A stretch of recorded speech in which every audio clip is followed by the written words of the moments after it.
AWM. We're talking to you about ways you can move abroad and things like that. And this time we're talking about retirement lifestyle, lifestyle abroad, and I guess cultural awareness Right. is what we're really into today. Yeah, a lot of things are going to be different from where you are coming from to where you landed. Yes, they will. And in fact, if you're interested, we'll talk more about it later on, but we got an upcoming workshop in. If you're interested in a deeper dive, we'll touch on that a little bit more later on. So here's what we want to share with you. Um, how about this? A cultural awareness hack, a way you can survive or avoid cultural shock, or at least minimize it. How about Right. that? Yeah. Yeah, that's a So, good term. but when I say hack, what I mean is like when they say you could hit two birds with one stone, that would be effective, efficient, Right. productive, and so forth. Another example of a hack is the fact that we look at our retirement money and we say, oh, this isn't going to work for us to live like we want to in America. Right. So we had to make that change and move abroad, and seeing that our money is really just expanding and we're able to do the things that we really want to do, that knowing that we couldn't do them where we were. So we're really happy about that. Yes. Excuse me. And because of the way that my wife described it, it's a hack for us because we were able to expand our dollars purchasing power and therefore even live better in some ways than we could in America, or do things and have freedom to do things that we Yes. wouldn't normally do. So when we say a cultural awareness hack, we're talking about ways to deal with one of the biggest challenges of actually anything, moving abroad, changing jobs, getting into a relationship. It's all about cultural differences. So here's just one little hack we stumbled upon that we're going to share with you. And we'd love to hear your thoughts and comments along the way. So we decided we were going to have a date night and we wanted to do something different. Right.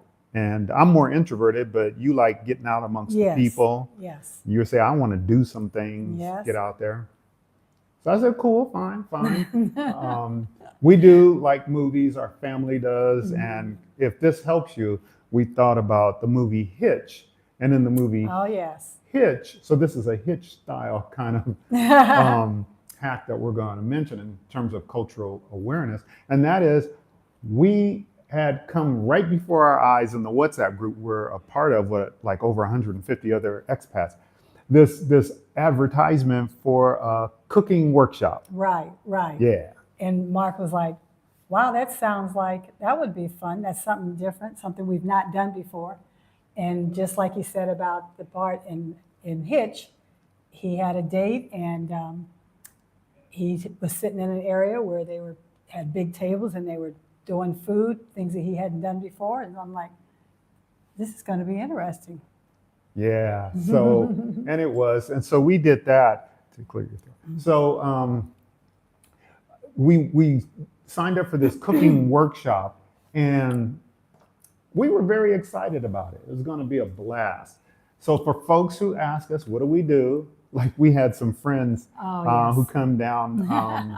They had come from Georgia. So shout out to Geneva and Robert. And so we were sitting down to dinner with them, with our family, and they, and here in East Africa. And Robert was asking me, he's like, so you're retired, what do you do? What do you do? Because he's like, I can't sit at home. I can't sit at home.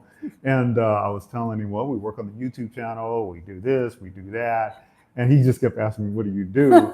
And I just want to say this, as his wife said, not doing anything is doing something. And I like that peace of mind right there. Yes, So, yes. And it's something how, in his mind's eye, he was like he said, he's got to be doing something. We felt, we have phases where we might be busy and then we're not. And so, and like I say, our busy is different than his busy or your busy. So yeah. So there's this activity that we signed up for. And so that's, I guess, point one is get out amongst people, and that'll that'll try you a little bit. For me, I enjoy eating meat, to be quite honest with you. And so I'm coming out of my comfort zone because this cooking workshop is going to be Vegan. vegan. Yes. Yeah. Yes. And so that's outside of my comfort zone. You need to do that if you're going to like kind of blend in the culture and learn something. In fact, learning begins as soon as you're uncomfortable. Right. That's when learning starts Yes. to begin, as a matter of fact. It was something I was looking forward to, because there were times in my eating over the years why I have not had meat, where I've had meals without meat. So I'll cook for the family and they'll have meat, but when I'm having what I'm having, I might have beans and rice and other things, but not meat. So just to have a whole meal like that, I hadn't done that in a long time. So this was going to be really fun, and getting to see other types of vegetables and grains that maybe I'm not familiar, we're not familiar with. So that was good. Yeah, but I can't stress enough, it was coming out of the comfort zone for me. Here we are in this foreign land. And when I say I like meat, I want my beef, I want my yard bird, I want some goat, I want some lamb. And those are all things I can easily get here, as a matter of fact. So, but anyway, I stepped out of my comfort zone. And okay, so also, if you're thinking about moving abroad, even if it's a year or so out, we really want you to know we have a link in the description. We got a workshop coming up here very shortly, and we sit down and share our experiences, where we've chronicled what it was like for us to move abroad. And yes, it includes Excel spreadsheets and how to deal with culture and all that kind of stuff. And we help you to research to do it yourself. Again, the link is in the description. So we got to tell you who is all involved. So there are, it's going to be Jamaican. So Chef Troy, shout out Chef Troy, he's going to provide this Jamaican cuisine. Thank you. Yeah, I was almost going to say cousin. Cuisine. Yes. And we're at an Ethiopian restaurant that we like a whole lot. Yes. That's where it's located. Right. And so Chef Betty, shout out to Chef Betty, she's there. And man, we go there quite often, as a matter of fact. And then there's Chef Ashley, who's American, but Philly. Yeah, her culture is Philly, not American. Don't get those two confused. So anyway.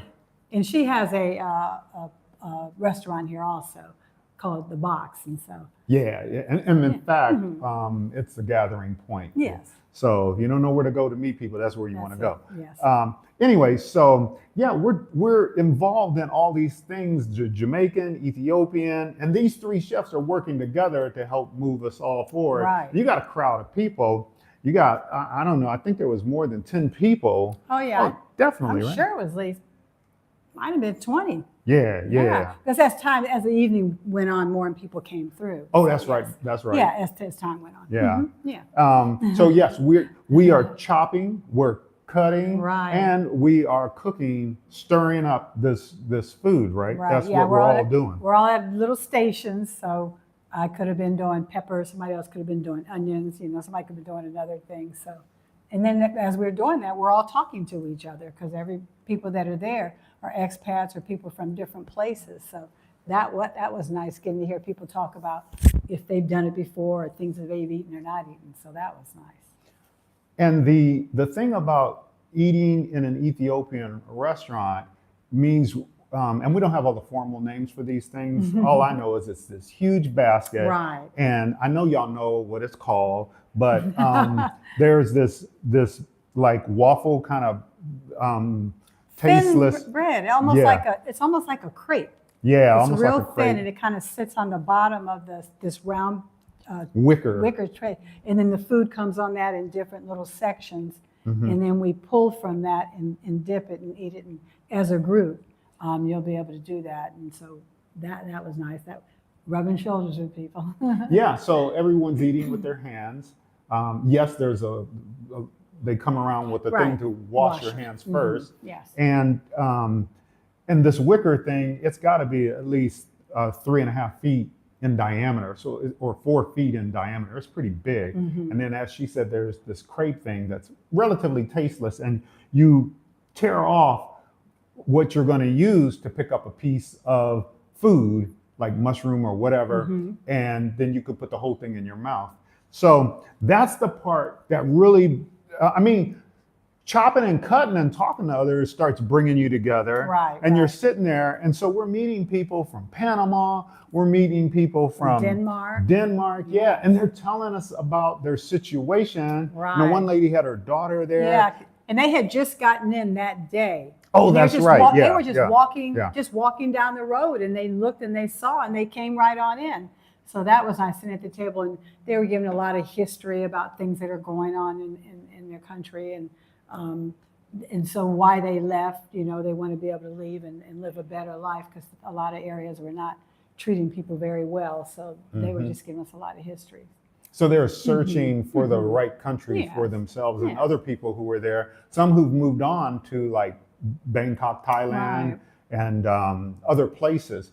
And so we're rubbing elbows with these nice people, and it's just a blast, because so that's the cultural exchange that's happening there, where they're literally telling us about the geopolitical situation in Amsterdam, and the things with children is not good, and it's just very interesting. You learn so much when you're out and about like that. And plus, we had this common goal that we're working on, which is to listen to Chef Troy, Chef Betty, Chef Ashley on creating the dish, the food. We're cooking it, and he tells us all about it. He had appetizers for us and stuff like that. Yeah, things to try. And so we're laughing, and do you like spicy hot? No, I don't, because I have Midwestern taste buds, but this other somebody else does.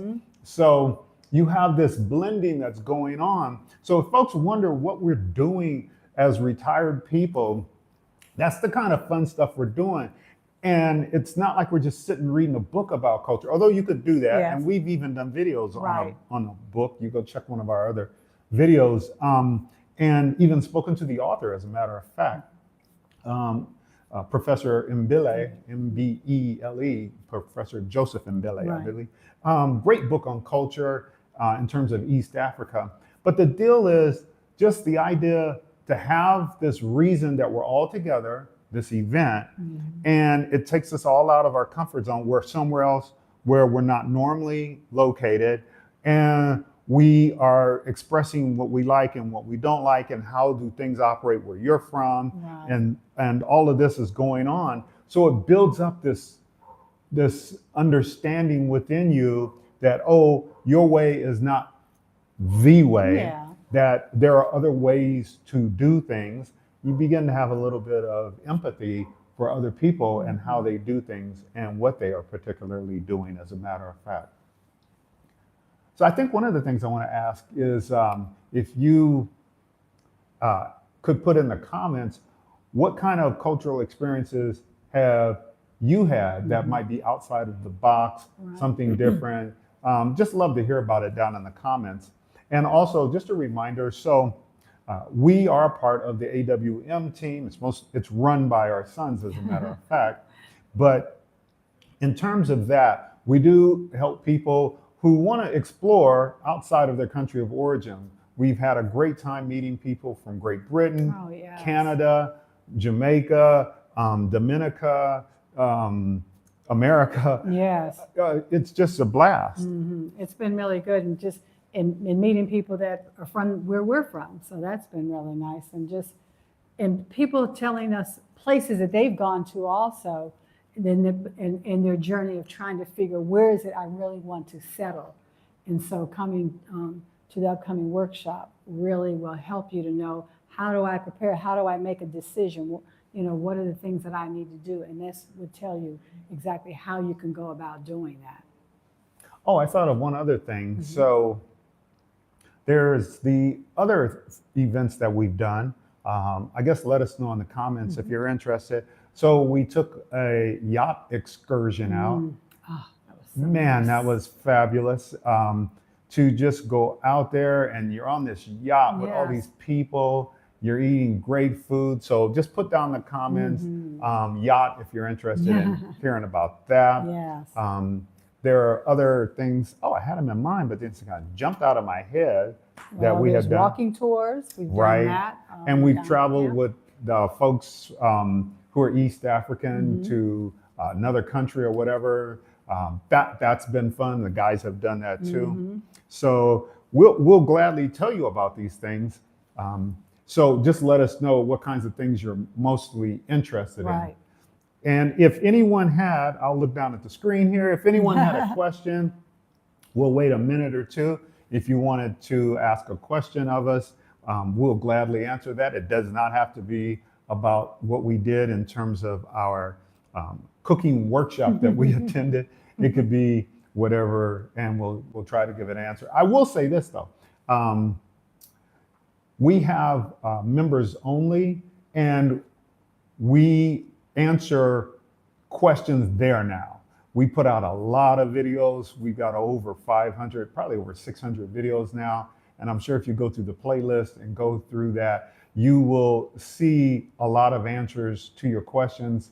We've now moved more toward those individuals who are more serious and they've joined the monthly members only. And that's where we're answering questions now and where our focus is. So we also have expat research guide if you're interested in that. That's complimentary. Very helpful, because that's the one thing that a lot of people don't realize. They ask a lot of questions, but the research guide really helps you to get those questions answered and knowing how do I figure out how to maneuver and do things. Because a lot of times people say, I don't know how to begin, I don't know what to do, but the research guide helps you, gives you websites, give you other areas to look into. So that's a good one to look into. All righty. Well, we were only going to be on for a short amount of time. I don't see any questions here. So it's been fantastic to spend this time with you. We had a great time at the cooking workshop. It was great rubbing elbows with other people. It was great learning from someone from the Caribbean as a chef and someone from Ethiopia who's a chef and someone from Philly to guide us and so forth. These are some of the things that really, they bring me peace of mind. How about you? Oh yes, it does, because it's very relaxing. And like I said, I like the fact that we got to meet other people, not just the fact that for the chefs, but other people, other expats from other countries, and just to hear their experiences. And some of them are on the same plane as us, or some not. So that was really good. Yeah, that was great. So just something for you to think about in terms of trying to wrap your head around cultural, and that's the way it looks, okay? All righty. So we look forward to seeing you in the future. Okay. Take care.